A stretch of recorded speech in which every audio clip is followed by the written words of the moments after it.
I'm gonna do a little bit more detailed tutorial about the mask that I'm making. I kind of hacked this from another YouTube video that I found, but I wanted to keep it a little bit simpler and I wanted to provide a filter pocket, but only, have to use 2 pieces of fabric. So as has been suggested by many outlets, you want to use a contrasting color for the inside and the outside, so that way if you'll know which is the inside and outside of your mask.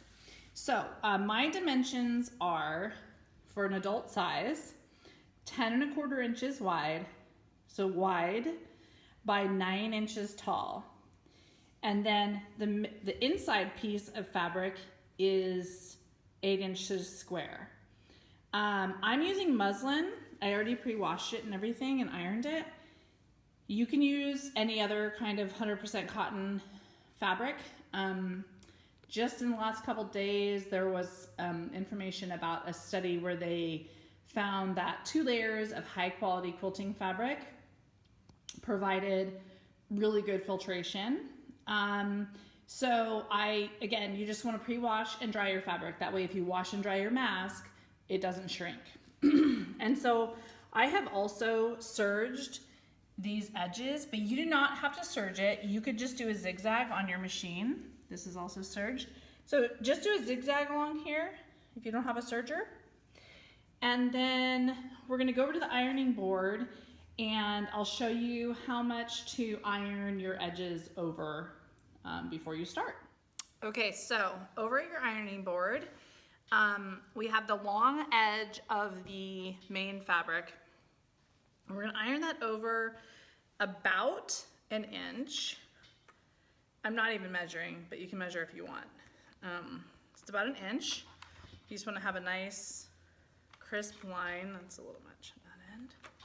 Okay, so we've ironed over the long edge of our main fabric 1 inch. This is the zigzagged edge or serged edge. Then the serged edge of your inner piece, you're gonna iron over just about 1/4 inch. We don't need to do as much on this one. Iron that over. Okay, so now what we're gonna do is go over to our machine and we're gonna top stitch this down just to stitch it into place. Top stitch, in case you don't know, just means stitch near the raw edge. This one, we're gonna take the pipe cleaner, which is listed in your supplies. You can also use like floral wire. Some people are using various things. I just like the pipe cleaner because it's a little bit softer than like hard wire. So I just lay that in there near the middle. You can always adjust the placement later. It's just easier to put it in there before you sew it because trying to push the pipe cleaner in is difficult because it's fuzzy. So I'm gonna head over to the sewing machine. Now this one, I'm gonna stitch kind of in between where the pipe cleaner, at about 1/2 inch. It's kind of in between where the pipe cleaner is and the edge that's serged or zigzagged. Okay, so I'm over at my sewing machine and I'm just gonna, like I said, I'm gonna stitch the main fabric at about 1/2 inch. This will just be like a regular 2 or 2.5 millimeter stitch length. So stitch right along here, all the way across. Okay. And then on your inner piece, you're gonna top stitch right along that edge.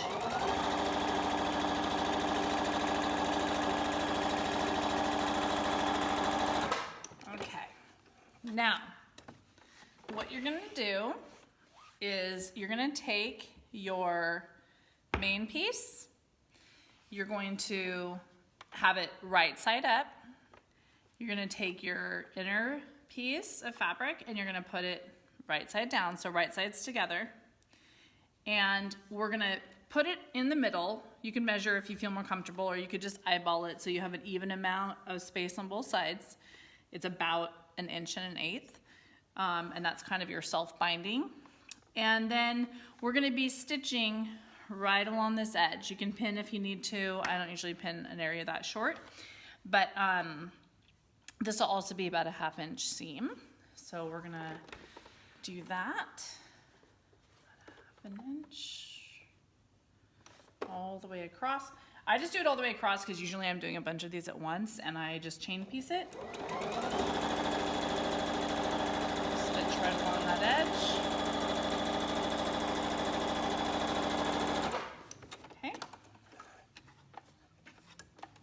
Okay, so now we have this, our 2 pieces are sewn together and attached at the bottom. So now we're gonna go back over to our iron. Okay, so at the ironing board, this is how we are still. We have the right sides facing.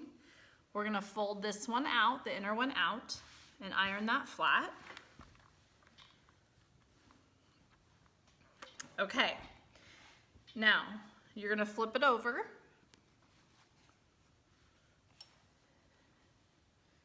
So this edge is basically going to create our pocket for our filter. I'm not giving specific recommendations about filters other than to say there's a lot of ideas out there.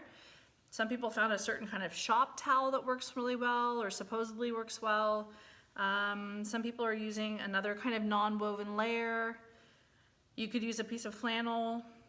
I wouldn't recommend anything that was like a synthetic material, like fabric. But some people are cutting up HEPA filters and using those. So there's a lot of ideas out there. I just say I recommend you research that for yourself. So we folded this up to where the seam of our outer fabric is up. So I'm gonna iron that down. Okay. And then this will be pretty close to the top. That's fine. Okay, oops. Now, the next part is you're gonna create your pleats. So, I kind of eyeball this, and I'm only doing 3, but you could do smaller ones if you wanna do more pleats, but I just kind of start folding it down until I have it the way I want it, which is about like that. And then I iron it.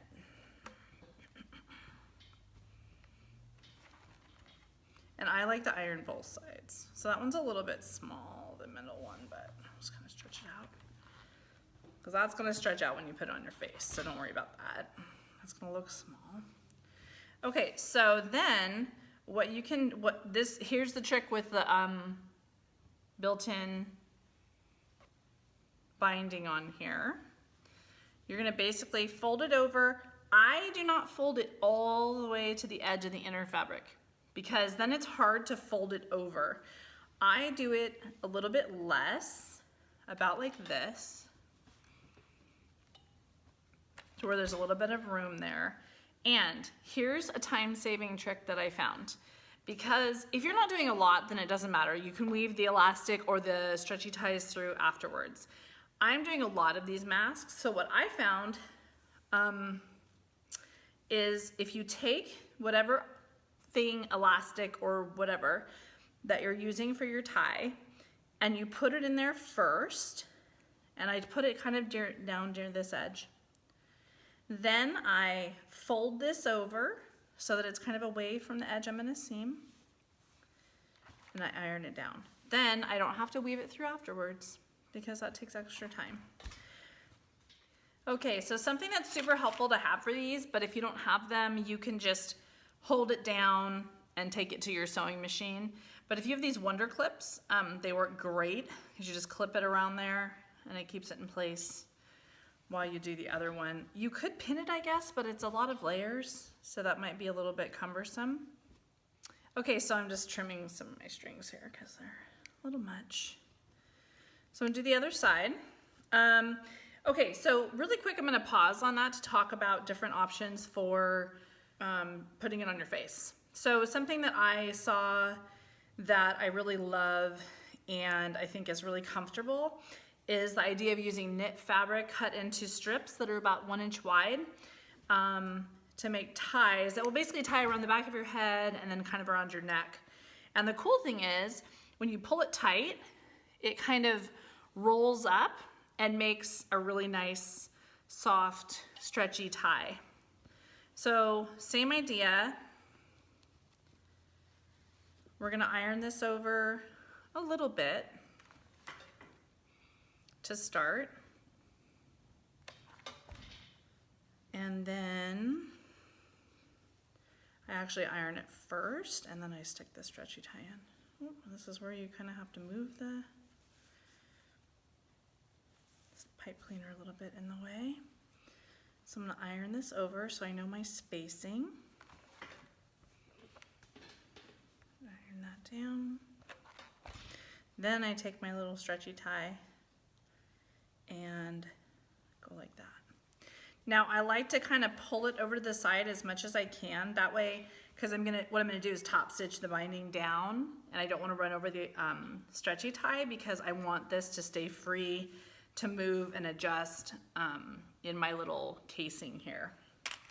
So I'm actually going to switch the other side to a stretchy tie. Another option, so this is 1/4 inch elastic. You can use that, or you can use 1/8 inch elastic.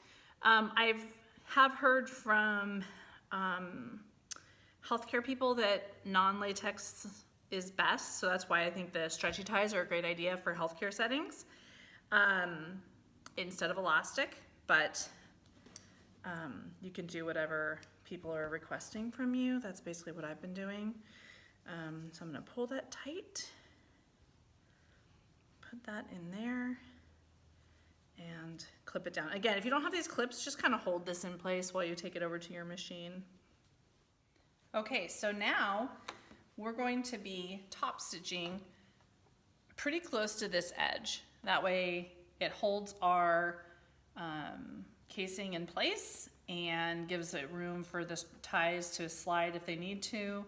And I do a back stitch at the top and bottom. That way it really stays in place. Something like this.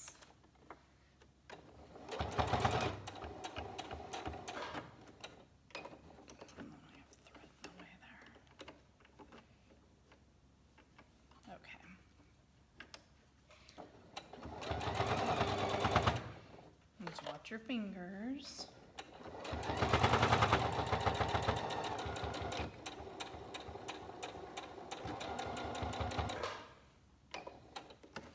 Okay.